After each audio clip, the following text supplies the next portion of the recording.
भगवान राम की नगरी अयोध्या हजारों महापुरुषों की कर्मभूमि रही है। ये पवित्र भूमि हिंदुओं के लिए बहुत ही महत्वपूर्ण है। यहाँ पर भगवान राम का जन्म हुआ था। ये राम जन्मभूमि है। इस राम जन्मभूमि पर एक भव्य मंदिर बना था, जिसे तोड़ दिया गया था। आओ जानते हैं कि वह भव्य मंदिर किसने बनाया और कैसा था वह मंदिर। शोधानुसार पता चलता है कि भगवान राम का जन्म 5114 ईस्वी पूर्व हुआ था। चैत्र मास की नवमी को रामनवमी के रूप में मनाया जाता है। अगस्त 2003 में पुरातात्विक विभाग के सर्वे में कहा गया कि जहां बाबरी मस्जिद बनी थी, वहां मंदिर होने के संकेत मिले हैं। भूमि के अंदर दबे खंभे और अन्य अवशेषों पर अंकित चिन्ह और मिली पॉटरी से मंदिर होने के सबूत मिले हैं। भारतीय पुरातत्व सर्वेक्षण द्वारा हर मिनट की वीडियोग्राफी और स्थिर चित्रण किया गया। इस खुदाई में कितनी ही दीवारें, फर्श और बराबर दूरी पर स्थित 50 जगहों से खंभों के आधारों की 2 कतारें पाई गई थी। एक शिव मंदिर भी दिखाई दिया। जीपीआरएस रिपोर्ट और भारतीय सर्वेक्षण विभाग की रिपोर्ट अब उच्च न्यायालय के रिकॉर्ड में दर्ज हैं।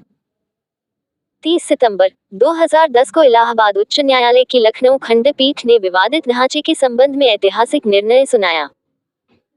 न्यायमूर्ति धर्मवीर शर्मा, न्यायमूर्ति सुधीर अग्रवाल एवं न्यायमूर्ति एस यू खान ने एकमत से माना कि जहां रामलला विराजमान है, वही श्री राम की जन्मभूमि है। कैसी थी अयोध्या? अयोध्या पहले कौशल जनपद की राजधानी थी। वाल्मीकि कृत रामायण के बालकांड में उल्लेख मिलता है कि अयोध्या 12 योजन लंबी और 3 योजन चौड़ी थी। वाल्मीकि रामायण में अयोध्यापुरी का वर्णन विस्तार से किया गया है। रामायण में अयोध्या नगरी के सरयू तट पर बसे होने और उस नगरी के भव्य एवं समृद्ध होने का उल्लेख मिलता है।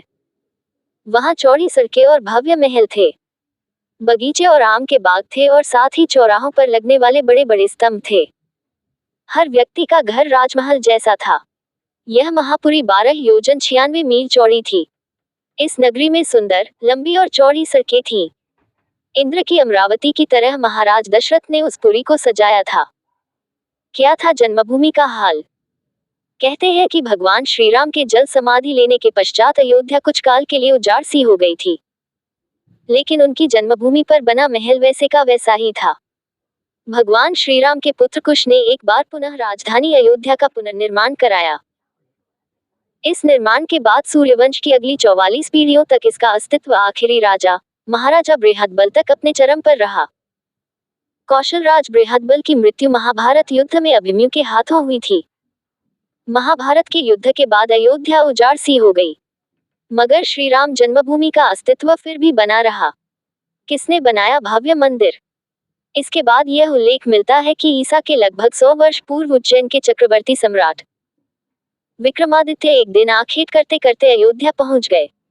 विक्रमादित्य को इस भूमि में कुछ चमत्कार दिखाई देने लगे। तब उन्होंने खोज आरंभ की और पास के योगी व संतों की कृपा से उन्हें ज्ञात हुआ कि यह श्री राम की अवध भूमि है। उन संतों के निर्देश से सम्राट ने यहाँ एक भव्य मंदिर के साथ ही कूप, सरोवर, महल आदि बनवाए। कहते हैं कि उन्होंने श्री राम जन्मभूमि पर काले रंग के कसौटी पत्थर वाले 84 स्तंभों पर विशाल मंदिर का निर्माण करवाया था। इस मंदिर की भव्यता देखते ही बनती थी। किसने करवाया जीर्णोद्धार? विक्रमादित्य के बाद के राजाओं ने समय समय पर इस मंदिर की देखरेख की। उन्हीं में से एक शुंग वंश के प्रथम शासक पुष्यमित्र शुंग ने भी मंदिर का जीर्णोद्धार करवाया था। पुष्यमित्र का एक शिलालेख अयोध्या से प्राप्त हुआ था, जिसमें उसे सेनापति कहा गया है तथा उसके द्वारा 2 अश्वमेध यज्ञों के किए जाने का वर्णन है। अनेक अभिलेखों से ज्ञात होता है कि गुप्तवंशीय चंद्रगुप्त द्वितीय के समय और तत्पश्चात काफी समय तक अयोध्या गुप्त साम्राज्य की राजधानी थी। गुप्तकालीन महाकवि कालिदास ने अयोध्या का रघुवंश में कई बार उल्लेख किया है। किसने दी गवाही कि भव्य मंदिर था? इसके बाद कहते हैं कि चीनी भिक्षु फाहियान ने यहाँ देखा कि कई बौद्ध मठों का रिकॉर्ड रखा गया है। यहाँ पर 7वीं शताब्दी में चीनी यात्री हेनत्सांग आया था। उसके अनुसार यहाँ 20 बौद्ध मंदिर थे तथा 3000 भिक्षु रहते थे और यहाँ हिंदुओं का एक प्रमुख और भव्य मंदिर भी था, जहाँ रोज हजारों की संख्या में लोग दर्शन करने आते थे, जिसे राम मंदिर कहा जाता था। कब शुरू हुआ मंदिर का पतन? इसके बाद ईसा की 11वीं शताब्दी में कन्नौज नरेश जयचंद आया तो उसने मंदिर पर सम्राट विक्रमादित्य के प्रशस्ति शिलालेख को उखाड़कर अपना नाम लिखवा दिया। पानीपत के युद्ध के बाद जयचंद का भी अंत हो गया। इसके बाद भारतवर्ष पर आक्रांताओं का आक्रमण और बढ़ गया। आक्रमणकारियों ने काशी, मथुरा के साथ ही अयोध्या में भी लूटपाट की और पुजारियों की हत्या कर मूर्तियां तोड़ने का क्रम जारी रखा। लेकिन 14वीं सदी तक वे अयोध्या में राम मंदिर को तोड़ने में सफल नहीं हो पाए। विभिन्न आक्रमणों के बाद भी सभी झंझावातों को झेलते हुए श्री राम की जन्मभूमि पर बना भव्य मंदिर 14वीं शताब्दी तक बचा रहा। कहते हैं कि सिकंदर लोदी के शासनकाल के दौरान यहाँ मंदिर मौजूद था। अंततः 1527-1528 में अयोध्या में स्थित भव्य मंदिर को तोड़ दिया गया और उसकी जगह बाबरी ढांचा खड़ा किया गया।